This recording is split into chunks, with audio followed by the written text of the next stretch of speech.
Mbakan, journaliste, écrivain. Il a produit des ouvrages, entre autres La folie des jeux d'argent et aussi Mémoire collective, un recueil de portraits parus dans le Cafard libéré à l'époque. Alors, Monsieur Khan, bonjour. Bonjour Alimou. Vous aussi, vous pouvez vous rapprocher du micro pour que l'échange soit plus facile. Alors donc, premier sujet autour duquel va se structurer évidemment nos échanges, les pressions sur les médias sous le régime d'Ousmane Sonko et Diomaye Faye, malgré le changement de régime en 2024. On le voit, les relations entre les journalistes et les autorités restent toujours tendues. Les représentants de la presse privée dénoncent une atteinte à la liberté de la presse au Sénégal, notamment des mesures restrictives et des convocations répétées de journalistes à la police. Depuis jeudi dernier, notre confrère de la CNTV, Simon Faye, est retenu à la police, poursuivi, vous le savez, pour diffusion de fausses nouvelles. On lui reproche aussi d'avoir repris un site, sur un site des médias, une qualification, ou plutôt une publication d'Afrique confidentielle avec le titre suivant: Crise politique au Sénégal, Ouattara convoque Ousmane Sonko, donc à Abidjan. Le parquet s'est autosaisi. Le texte, selon le parquet de nature, a créé de la tension au Sénégal. Pape Samakan, vous en avez vu, peut-être même rappeler aussi que Abdounger, le chroniqueur, Abdounger et des journalistes de Source ATV sont convoqués aussi lundi. Pape Samba, vous êtes journaliste, vous avez vu passer des choses. Est-ce que vous êtes surpris par le cours des événements? Oui, surpris et un peu déçu. Ah oui? Beaucoup d'ailleurs, très très très déçu. Parce que de ces jeunes gens qui, eux, ont grandi dans un pays, tu l'as dit, j'en ai vu passer, depuis 40 ans je suis journaliste, dans un pays où la presse a joué un rôle tellement éminent, important pour l'approfondissement de la démocratie, et leur arrivée au pouvoir, tout de suite, ils se sont braqués, la presse, pour des raisons qui peuvent humainement peut-être leur paraître justes, ou en tout cas naturelles, mais qui politiquement ne le sont pas. Ils ne sont pas justes, ils ne sont pas naturels. Parce qu'il faut savoir se départir quand on a le pouvoir, quand on est au pouvoir, de certaines choses qui relèvent de votre propre vie personnelle. Si vous amenez ce que vous avez vécu, vos ressentis vis-à-vis de Abderrahmane, et que en tant que aujourd'hui gestionnaire du pays, vous voulez sur sa vie d'universitaire, de chercheur, agir parce que vous avez des ressentiments personnels envers lui, vous allez fausser le jeu. Au-delà de cela, je veux parler de la dernière actualité qui me concerne personnellement en tant que journaliste, celle de Simon. Pourquoi la reprise d'une information parue ailleurs sans jamais avoir été même démentie, pourquoi la reprise de cette information peut conduire à l'arrestation du journaliste qui a repris l'information? Ces deux pratiques, peut-être qu'ils ne le savent pas, ces deux pratiques dans la presse, qu'une information parue ailleurs sans avoir été démentie 48 heures après. D'ailleurs, même pour les quotidiens, nous disons 24 heures. Mais c'est des règles non écrites. Mais quand vous déclarez à votre antenne, vous donnez à votre antenne une information, je reste 2 jours, moi, avec mon hebdomadaire, sans que cette information soit démentie, je la considère comme vraie. Je peux la commenter, je peux la reprendre. Peut-être ne le savent-ils pas. Les magistrats qui agissent, qui s'autosaisissent, je me demande s'ils savent cela aussi. Parce que la presse repose sur des règles écrites et des règles non écrites qui ont toujours été respectées dans ce pays. C'est comme ça que nous fonctionnions, nous-mêmes dans nos rédactions. Quand une information extrêmement sensible paraissait chez un autre confrère, on ne reprenait pas le lendemain. On laissait passer un temps qui nous paraît raisonnable pour, justement. C'est pourquoi d'ailleurs... Elle n'a pas été démentie par les autorités. Le droit de réponse est régi par différentes dispositions, dont celle du temps. Si je vous donne, moi, un droit de réponse dans votre quotidien, parce que vous avez donné une information qui me concerne, je dois le faire dans les 48 heures. Vous êtes obligé de publier le démenti ou la précision dans les 48 heures. Toutes ces choses, ça se sait. Ça se sait par les pouvoirs publics, c'est su par les journalistes, les stagiaires savent ça. Les élèves, les étudiants en journalisme savent ça. Donc pourquoi ne démentons pas Afrique confidentielle? Même si c'est écrit par un journal en Amérique, vous avez le droit de porter plainte, ou de démentir, ou d'envoyer une précision à ce journal. Vous ne le faites pas. Moi, je ne vous parle pas tous les jours. Je ne sais pas si l'information qui vous concernant est vraie ou pas. Vous ne la démentissez pas, ben je considère qu'elle est vraie et je la reprends. Alors donc, le professeur Abdourahmane Ngaïndé, vous êtes historien de formation, vous aussi vous avez vu des choses, vous êtes même spécialiste de l'histoire. Alors donc, j'aimerais vous entendre un peu sur le sujet. Ce n'est pas la première fois, je l'ai dit, que des journalistes sont embassés au Sénégal. Bon, ne serait-ce que pour la période récente, première alternance 2000, la deuxième en 2012. Et nous en sommes à la troisième alternance. Les journalistes embassés, sauf que le passé avait promis d'y mettre un terme. Qu'est-ce qui s'est passé dans la tête des nouvelles autorités pour qu'on se retourne en arrière selon vous?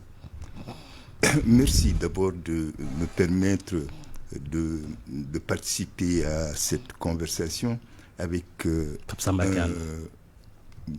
mon grand frère Pape Samba Kane qui est un acteur important, plus que moi, et connaissant mieux que moi ce milieu-là. Et je suis très honoré d'être là avec lui, puisque je vais en même temps apprendre des choses que je ne connaissais pas. Puisqu'il ne faut pas prétendre souvent être à la hauteur des choses alors qu'on n'a pas le background nécessaire. Et c'est ce qu'il vient de rappeler. Il dit qu'il a rappelé toutes les lois qui permettent justement à Simon de reprendre cette information. Maintenant, quant au jugement que nous faisons souvent face à nos gouvernants, j'ai une position qui n'est pas certainement plus tranchée que le journaliste et mon grand frère Pape Samkan, qui connaît mieux que moi. Je mets en place, en tant que chercheur, les deux pouvoirs qui sont en face. Parce que nous sommes dans une reconstitution de l'ensemble des tissus sociaux du Sénégal, avec cette rupture. Donc il va falloir que des réactions instinctives, entre guillemets, qui existaient auparavant, puissent disparaître aussi dans cette société qui est en train de se construire. Je ne dis pas qu'il faut réprimer les journalistes, ce serait une faute de ma part. Et je vais en profiter pour dire quelque chose qui me concerne directement, et je m'excuse au niveau des auditeurs, mais souvent c'est nécessaire. Mon père, au temps du régime militaire mauritanien, était secrétaire général du ministère de la Communication et de l'Information. Je ne sais pas ce qu'il a pu faire pour que je puisse moi-même apprécier le rôle que joue un régime totalement militaire et un régime issu d'une démocratie. Pour vous dire qu'il faut faire attention, que je crois que la liberté, elle existe fondamentalement au Sénégal. Maintenant, il s'agit de rectifier le langage.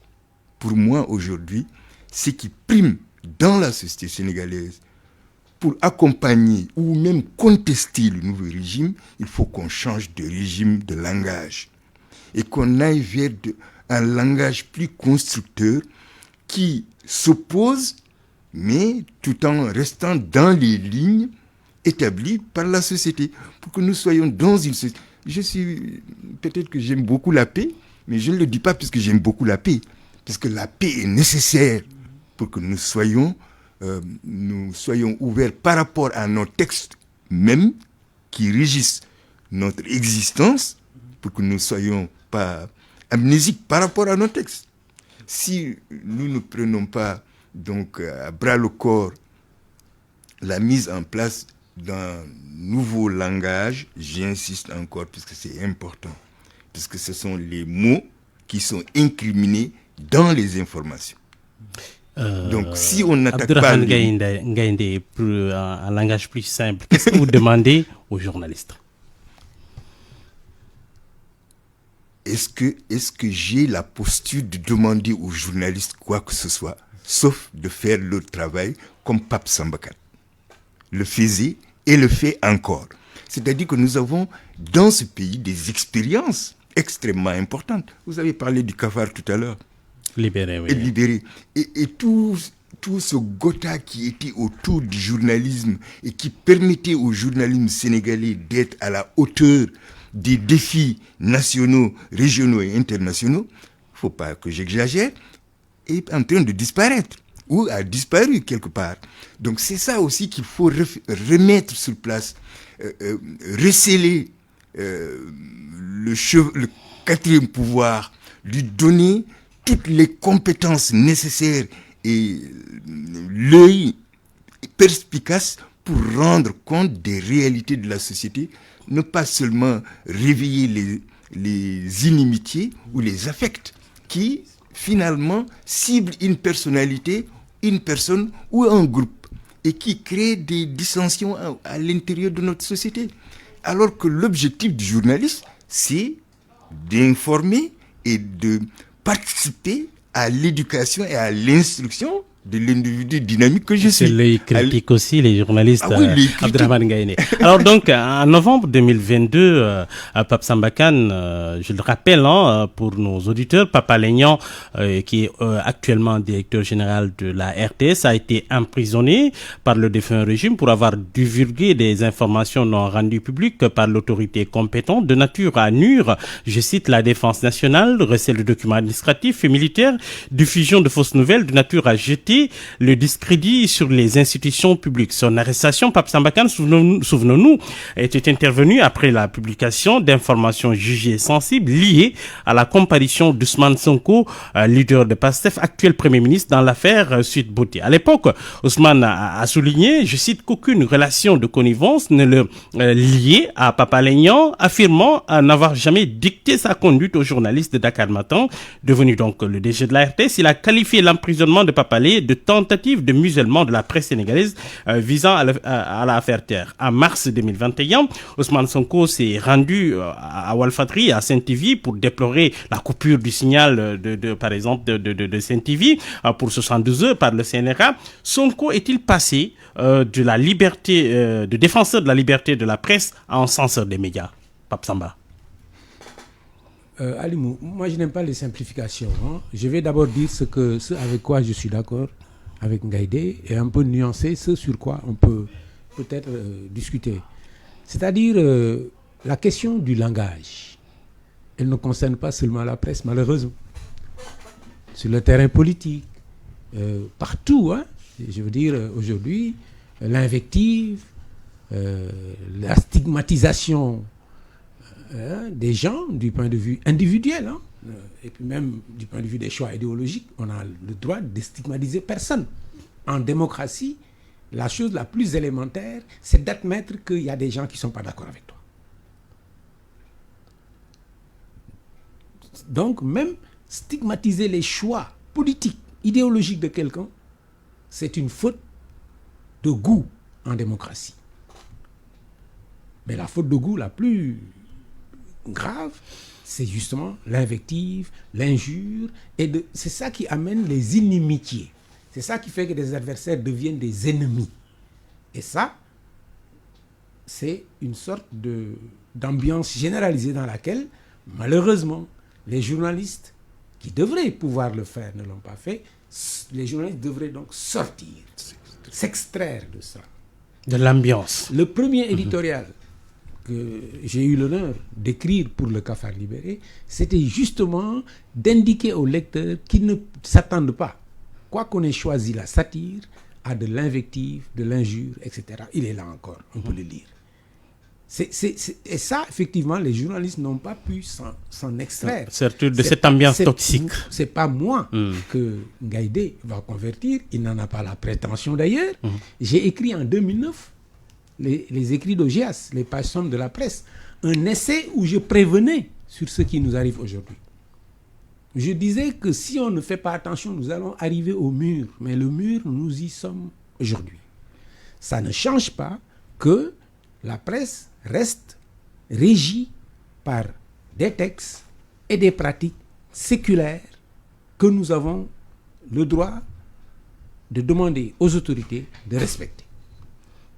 Pour rappeler ce que je disais tout à l'heure, un journaliste a le droit de reprendre une information non démentie, de considérer, comme le public d'ailleurs, je crois que n'importe qui chez lui, même s'il n'est pas journaliste, lit dans la presse que telle chose est arrivée, reste 2-3 jours sans entendre de démenti ni de précision, considérera cette affaire comme vraie. Et en parlera, s'il est professeur, à ses étudiants comme d'une chose vraie. Un temps de dépôt. S'il est père de famille, il en parlera à ses fils. Comme... Donc si quelqu'un considère qu'une information est fausse, le concernant, publié aujourd'hui avec la globalisation, cette civilisation de l'universel, il faut peut-être faire des clins d'œil à des gens qui nous ont précédés ici. Aujourd'hui, ce qui se dit en Amérique le matin à 8h est repris à 8h10, à 8h05, à 8h01 sur votre antenne.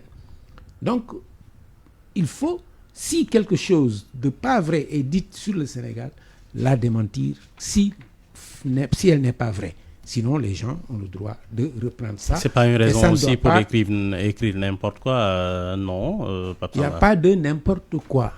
Une information parue dans un journal non démentie n'est plus du n'importe quoi.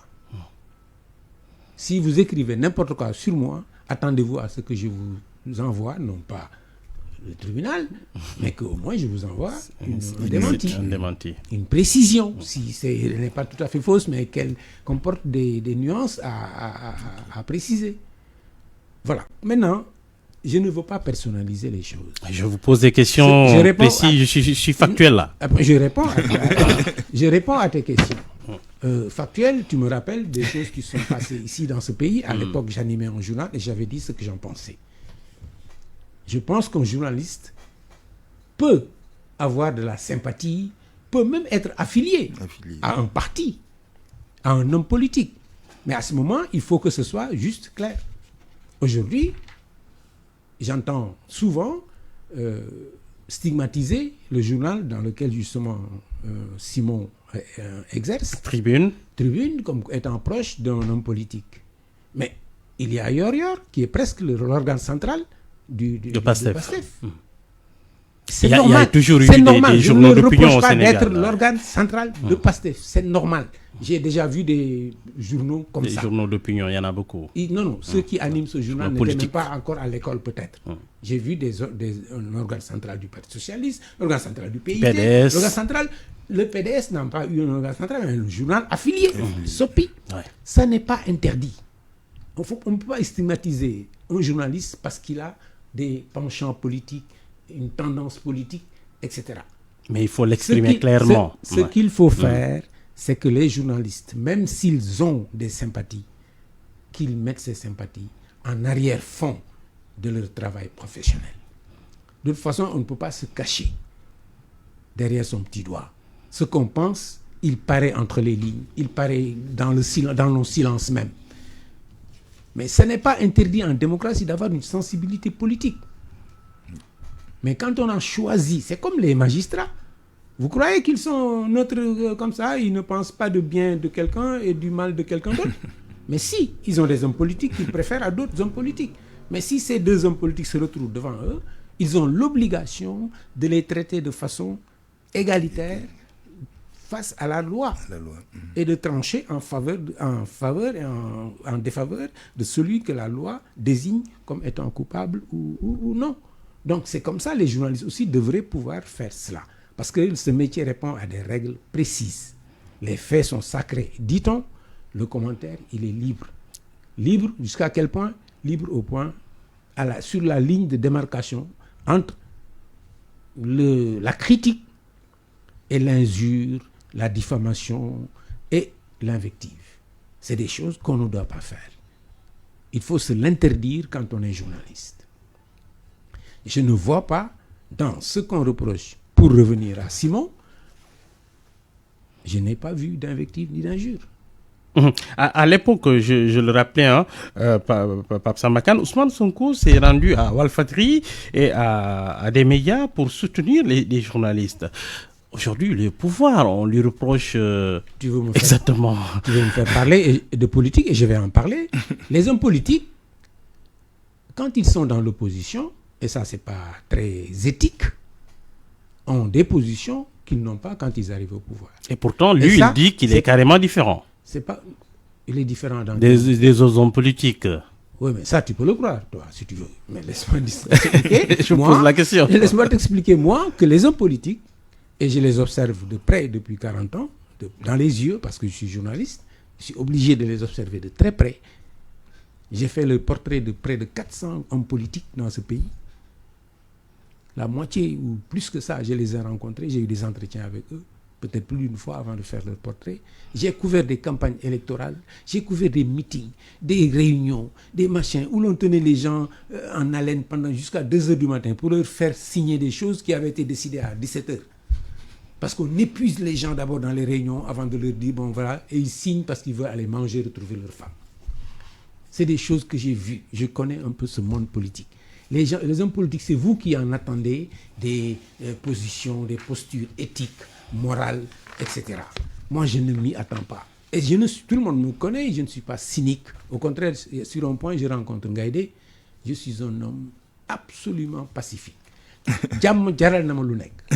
J'ai cédé beaucoup de choses dans ma vie, quand on l'observe professionnel comme personnel, pour que la paix règne dans l'environnement dans lequel je vis. Donc ça, il n'y a pas de souci pour ça. Par contre, dire les choses quand il faut les dire, ça aussi j'ai un peu l'habitude. Et ce qu'il faut dire dans cette histoire, c'est que les hommes politiques qui vous promettent monts et merveilles quand ils sont dans l'opposition, il faut s'en méfier. On ne va pas revenir sur les détails. J'ai des jeunes gens avec qui j'ai discuté beaucoup du temps du rapport de force entre Pastef et l'APR. Et quand il s'exaltait sur que oui, on va... Par exemple, les fonds politiques. C'est revenu, je leur ai dit, moi je ne suis pas fatigué aujourd'hui, c'est vous qui êtes fatigué. Parce que moi je vous avais dit non, ces gens-là, quand ils disent ça, non, ils ne vont pas le faire.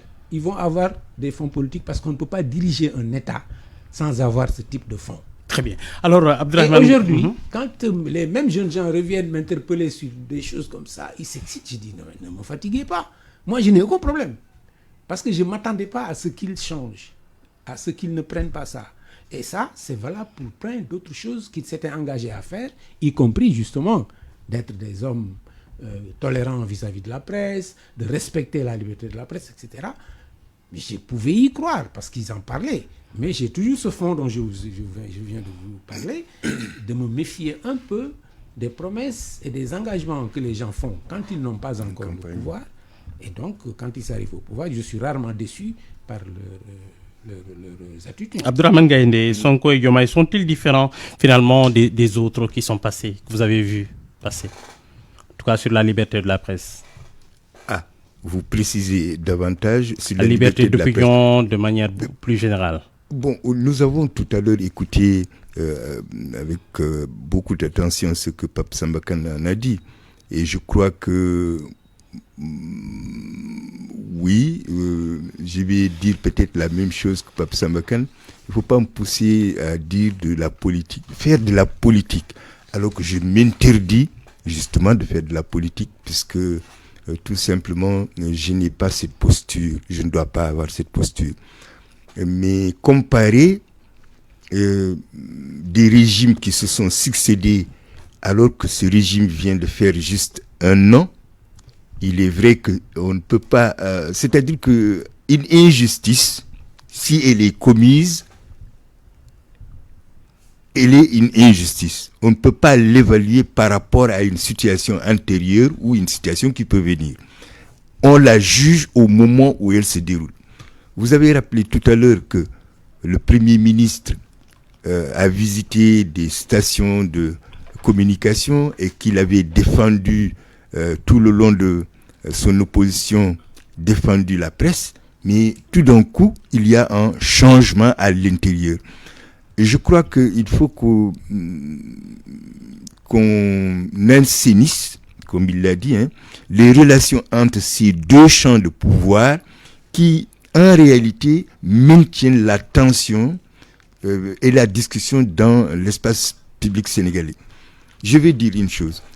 Si il n'y avait pas cette forme de rhétorique presque débridée au Sénégal, je pense que même la démocratie allait en souffrir énormément. Mais il est nécessaire pour permettre à la société de reprendre tous les mécanismes de construction de son devenir, que les régimes qui arrivent puissent prendre en compte aussi les promesses faites. Il ne faut pas se tromper. Comme l'a dit Pape Samba Kane, les promesses étant des promesses. Et se déroulant à une période bien déterminée, puisqu'il s'agissait de chasser et de capturer un électorat. Donc il fallait avoir un discours qui cadre mieux avec la période que nous traversons. Mais aujourd'hui, la démagogie des hommes politiques, tout cela, vous voyez qu'il faut qu'on utilise des mots pour attribuer une fonction à quelque chose. Je ne vais pas aller jusqu'à la démagogie, mais c'est une démarche tout à fait normale et qui ne doit pas surprendre. Puisque les promesses étant des promesses, même le président Abdoulaye Wade l'avait dit, il l'a instruit à tout le monde. Il ne faut pas croire aux promesses politiques. Et je crois qu'il y a quelque chose aussi de très important que le pape Samba Kane a signalé, c'est le marathon dans lequel les politiciens nous engagent souvent pour nous faire signer des choses à la fin de la journée alors que la chose a été décidée avant-hier. Donc, je crois que tout cela, mis ensemble, demande qu'un assainissement profond de tous les champs qui permettent d'avoir un pouvoir symbolique. Et tant que nous n'attaquons pas ceux qui détiennent le pouvoir symbolique et qui l'utilisent au-delà des limites qui lui sont attribuées, nous aurons toujours des clashs entre les champs. Donc, ce n'est pas puisque je n'aime pas parler de politique, mais mon rôle dans la société, c'est de chercher des compromis sans me compromettre, ni compromettre les champs dans lesquels j'évolue. Et je crois que c'est ça que nous devons agresser de manière permanente. Et aussi, une chose, si nous ne réfléchissons pas sérieusement et profondément sur nos situations, philosophiquement je veux dire, si nous n'agressons pas la pensée réelle, profonde, nous ne pouvons pas nous en sortir. Parce que nous tournerons toujours autour de la nomination de la chose. Vous avez dit démagogie tout à l'heure. Donc, qu'est-ce qu'on peut trouver comme moyen qui nous permette d'apprécier l'évolution que nous devons avoir aujourd'hui? Et le Sénégal n'a pas le droit de discuter de ça aujourd'hui. C'est ça le problème. Ce qui me rend un peu dubitatif, c'est que le Sénégal a dépassé ses débats normalement. Devrait avoir dépassé ces débats. Mais c'est lié, je crois, il ne faut pas se cacher la face, à une forme de formation que nous avons perdue, à une forme aussi de vérification auprès d'individualités qui ont vécu un temps historique long. Pourquoi, peut-être je vais exagérer, pourquoi les papes Samba Kane ne reviennent pas de manière permanente ou épisodique dans l'espace pour reconscientiser la société, pour ceux qui ont choisi de suivre leur pas puissent relever les défis pour que la critique adressée au gouvernement, c'est une critique adressée à l'ensemble du Sénégal. Ce n'est pas Moussonko qui est agressé. C'est l'ensemble du Sénégal qui doit être agressé. Quand quelque chose recule, ce n'est pas Sonko qui est incriminé. C'est l'ensemble des Sénégalais qui doivent se veiller à ce que les acquis principaux, ils sont à la tête de l'État. Oui, les Sénégalais doivent veiller à ce que les acquis ne soient pas seulement de simples acquis. Il faut qu'ils soient des acquis productifs d'une nouvelle acquisition qui nous permettra d'aller au-delà, de cibler l'individu qui semble bloquer quelque chose. Il faut se réveiller. Et il faut aller réveiller les papes Samba Kane pour qu'ils viennent nous dire ce qu'ils ont vécu et ce que nous pouvons tirer comme leçon de leur cheminement et de cette traversée que nous tous... Très bien, tout cela nécessite d'avoir une justice qui puisse jouer le jeu dans le cadre d'un État démocratique, en refusant d'être embarqué un peu dans le jeu des hommes politiques. Pape Samba Kane, Mamadou Badio Camara, ex-président du Conseil constitutionnel, qui vient d'être rappelé à Dieu, qui vient donc de nous quitter, est présenté comme un homme intègre, magistrat, juste la dernière présidentielle. On a vu le rôle que le Conseil a joué, particulièrement, en tout cas lui, à la tête. Il a marqué un coup en refusant de reporter la dernière présidentielle. Donc, il a validé aussi la candidature de Diomaye Faye. Ce n'était pas évident. Que retenez-vous du magistrat, Pape Samba? Votre part de Badio Camara. Mais ma part de Badio, je la puise dans la part de Badio, de l'opinion publique, parce que je ne le connais pas mieux ni plus que ses confrères magistrats, je ne le connais pas mieux que toi. Je l'ai regardé de loin, je l'ai observé, je connais le cadre dans lequel il évolue, je connais la nature de ses responsabilités, je connais la nature de sa fonction de magistrat. Et à partir de ça, je sais aussi que c'est un être humain comme moi, et j'ai regardé son comportement quand justement nous tous nous avions fait attention à lui. C'était pas seulement au moment de reporter ou pas l'élection, il y a eu des étapes avant ça. Mais d'abord, c'est difficile de parler des gens quand ils sont décédés dans nos pays, mais si on s'arrête au fait que, en tout cas, pour ma part, il a participé avec d'autres, chacun en ce qui le concerne, à apaiser, à sauver notre pays de dérives mais vraiment de dangers politiques, sociaux, qui étaient tout proches de nous, là, au bout de notre nez. Il a participé, lui, en tant que président du Conseil constitutionnel, donc, et en tant qu'être humain qui a dû faire des choix au-delà des textes, au-delà de la loi. J'en suis persuadé. De ce point de vue aussi, tout comme Macky Sall, en tant que président de la République, qui a dû faire des choix, parfois certainement douloureux, des choix que d'autres, dans notre environnement africain, à sa place, n'ont pas fait, n'ont pas eu à faire, et qui a fait sombrer leur pays. J'étais très fréquent en Côte d'Ivoire, à la fin des années 1990, début 2000.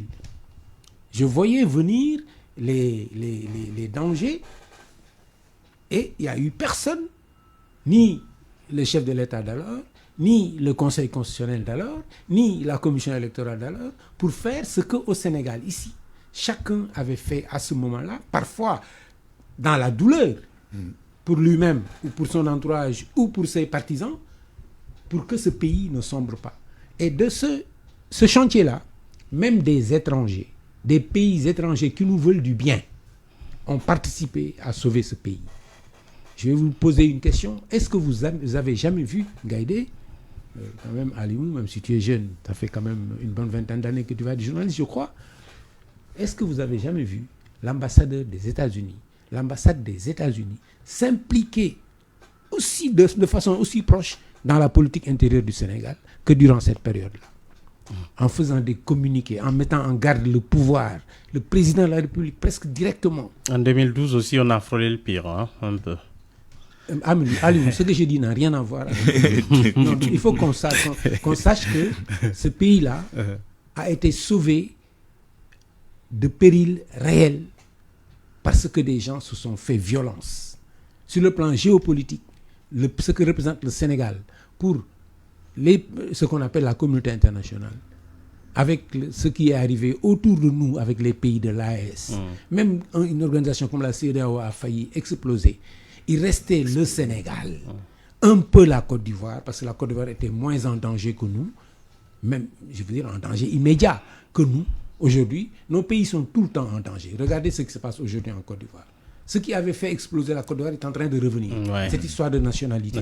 Donc, c'est très délicat en État. Si je suis souvent sévère contre les chefs d'État, les gouvernants, c'est parce que les enjeux qui sont sur leurs épaules, parfois me semblent ne pas leur être lisible, autant que Jean... Parce que j'ai l'impression que les responsabilités qu'il porte, écoute, je n'ai pas envie d'entrer dans certains détails. Expliquez aux auditeurs pour que le public comprenne. Le jeune marin qui est dans son bateau et qui surveille pendant que toi et moi nous dormons, pendant que Diomaye et Sonko dorment. Mais oui, celui-là, quand il voit un danger s'approcher, il prend son téléphone, il n'appelle pas Diomaye et Sonko. Il y a quelqu'un qui l'appelle. Ce quelqu'un-là, il y a quelqu'un d'autre qui l'appelle. Peut-être il y aura 3-4 coups de fil avant qu'il soit nécessaire d'appeler Diomaye. Ce pays-là repose sur des gens qu'on ne voit pas. Des invisibles. Alors, Macky Sall, Sonko, machin. Je ne sais pas, le temps file. Je ne quitterai pas cette antenne sans parler de la nomination de Macky Sall. On va y arriver. Pape Samba Kane, oui. Lors de l'installation de Bassirou Diomaye Faye à la tête du pays, le président du Conseil constitutionnel a invité le chef de l'État à être le garant, je cite, de la démocratie sénégalaise, du respect des institutions, des droits et libertés. Il lui a dit ce qui suit: Monsieur le Président de la République, Bassirou Diomaye Faye, à l'heure où surgiront les inévitables tentations du pouvoir, l'ivresse de la puissance, les démons de la division, il faudra se souvenir de la main de Dieu dont la volonté domine et détermine inéluctablement les moments que nous vivons. Après un an de pouvoir, Pape Samba Kane, est-ce que Ousmane Sonko et Diomaye Faye sont restés sur cette mise en garde, cette ligne? Je ne saurais pas répondre à cette question. Je vais je vais te parler d'une... Dieu n'est pas un magicien. Il faut l'aider un peu. C'est ce que le président du Conseil constitutionnel a voulu dire à Diomaye Faye. Et sur ce thème-là, on pourrait l'étendre. Et tu n'as pas le temps pour l'extension que je vais en faire. Mais je vais essayer de résumer très rapidement avant de donner la parole à Gaïndé. Oui. Tu te réveilles le matin. Tu demandes à Dieu de te donner de quoi donner à ta famille à manger à midi. Tu ne l'as pas. Et ta prière est entendue par le Tout-Puissant. Tu sors de chez toi. Il va te faire passer par tellement de choses que quand tu mettras le bol de riz à manger à midi, si tu ne fais pas attention, tu vas te frapper la poitrine pour dire « Tu vas croire que c'est toi qui as fait le boulot. » Alors que quelqu'un comme toi a prié, a fait la même prière. Sa prière n'a pas été entendue. Il a fait tous les efforts que tu as fait. Il n'a pas amené à manger. Qu'est-ce que vous voulez nous dire? Ce que je veux dire, c'est que si c'était un magicien, il s'est dit, est-ce que madame est là-bas? Oui, dis-lui de poser le bol au milieu de la table. Après, il arrive, il dit abracadabra, il ouvre et le bol sort. Je prends la métaphore de Dieu et du magicien pour dire, justement, parce que tu as parlé de l'interpellation de Diomaye par le président du Conseil constitutionnel, de rappeler à Diomaye que peut-être le monde politique est habité par des magiciens qui peuvent faire des miracles. Et ces miracles-là, lui, peut croire que c'est ces miracles-là qui l'ont monté au pouvoir, qui l'ont amené au pouvoir. Non, c'est Dieu qui a voulu qu'il soit au pouvoir. Donc, quels que soient les actes qu'il poserait, voilà, je dis la même chose que le président du Conseil constitutionnel, mais d'une autre manière. Quels que soient les actes qu'il poserait, il faut qu'il se souvienne plutôt de ça que de la magie apparente. Parce que Gomyal, Mogon Djafé, magie. Est-ce que Abdourahmane Gaïndé, Diomaye et Sonko ont entendu le président du Conseil constitutionnel après un an de pouvoir? C'est-à-dire, entendu, je crois que pour essayer de répondre, je vais peut-être reprendre la main de Dieu, qu'il faut considérer la main de Dieu, que la main de Dieu est intervenue dans l'accession au pouvoir. Et vous aviez tout à l'heure parlé de l'ancien président du Conseil constitutionnel qui a disparu et dont l'opinion nationale retient une chose extrêmement importante qui est le nom, qui est certainement ce nom-là qui est la main de Dieu intervenue dans le processus qui va conduire Diomaye et Sonko au pouvoir.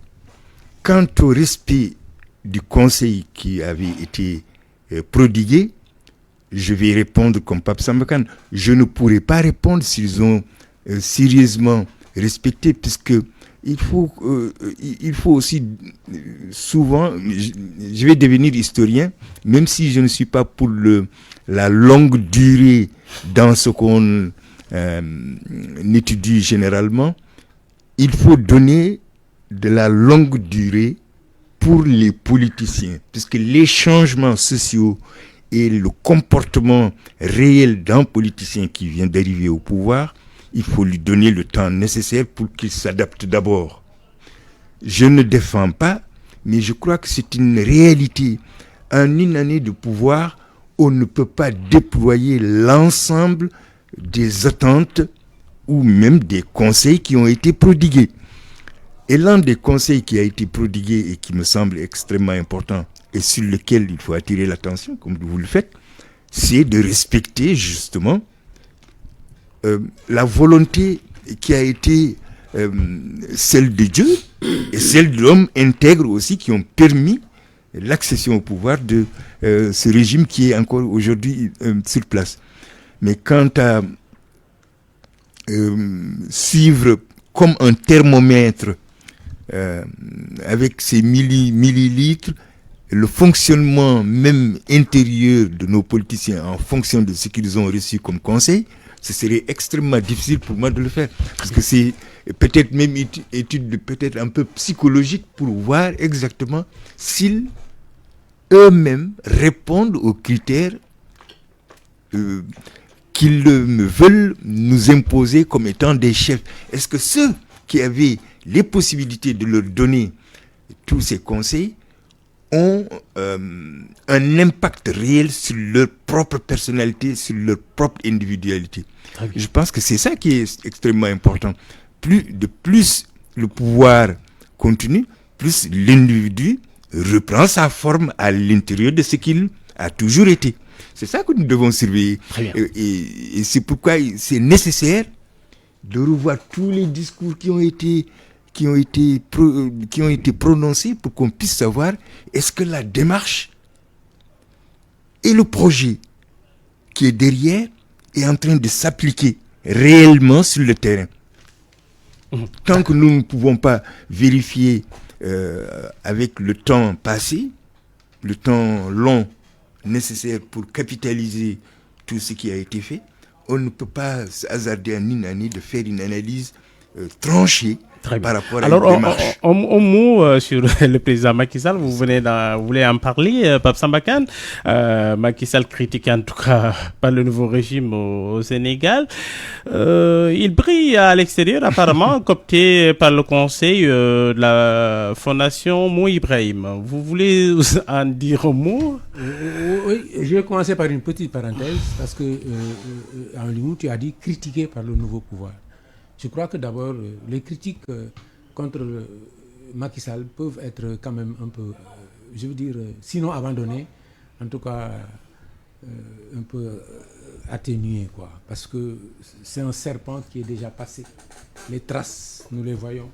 Mais le serpent, lui, il est passé, il est parti ailleurs.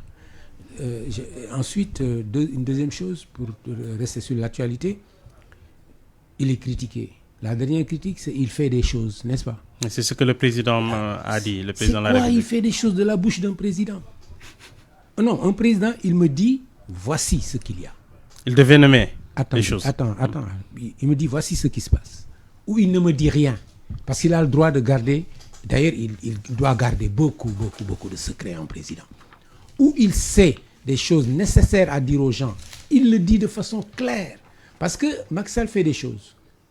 Moi, le manipulateur, parce que je m'appelle un tel, on me connaît, je vais aller dire à l'oreille de mon ami Ngadi, tu sais, le président, ce qu'il voulait dire, c'est ça. Le manipulateur va faire ça. Le démagogue, le menteur, va aller, pour se faire voir, aux grandes places, dire que lui, il sait de quoi le président... En 15 secondes, on va rendre l'antenne. Ce que je voulais finir, sur quoi je voulais finir.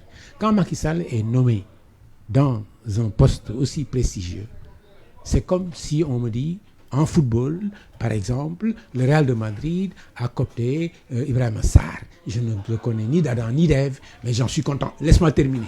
Abdoulaye Wade, contre le régime duquel j'ai été très critique, Gaïdé, tu dois t'en souvenir. Je suis allé à l'étranger. Je ne l'ai jamais raconté ça. Il venait dans une assemblée où il y avait d'autres nationalités. Chaque fois quand j'étais entré, tout le monde applaudissait. Lui, il est arrivé, il a trébuché, il est tombé. Saouté Aïdara, peut-être qu'il m'entend, il n'est que malien. Parce que j'étais directeur de taxi. Pour lui, je tenais un scoop. J'étais très critique contre Abdoulaye Wade, mais c'est comme si c'est mon père qui était tombé. J'ai jamais parlé de ça publiquement. Aujourd'hui, attends. Non, je n'en ai jamais. Il m'a dit, tu tiens un scoop. Je n'en ai jamais parlé parce que j'avais l'impression que c'est mon père. Il y a 15 secondes. Donc, quand on nomme Macky Sall dans un poste prestigieux, je ne comprends pas qu'un Sénégalais. Il y a 15 secondes, oui. Parce que je viens de dire ici que lui et d'autres ont sauvé le Sénégal. Très bien. En 2024. 15 secondes, Gaïndé. On rend l'antenne très rapidement sur ce point. Bon, écoutez, je crois que les Sénégalais brillent à l'extérieur dans tous les domaines. Et s'il y a un autre Sénégalais, même s'il a dans son actif des choses qui sont encore en pendaison, il faut quand même, quelque part, avoir une certaine forme de réjouissance, même si ce n'est pas une réjouissance manifestée. Merci beaucoup. On aime ce qui nous rend heureux. Très bien. Merci beaucoup Abdourahmane Gaïndé. Vous êtes enseignant-chercheur à l'université Cheikh Anta Diop de Dakar, historien de formation. À vos côtés, il y avait le grand Pape Samba Kane, doyen, en tout cas, il est journaliste de profession. Journaliste, écrivain aussi. Il a écrit beaucoup d'ouvrages, je l'ai rappelé tout à l'heure. Hassan Diouf à la technique, au micro, Mohamed Ali Mouba. Ruby Benage qui revient la semaine prochaine. Merci.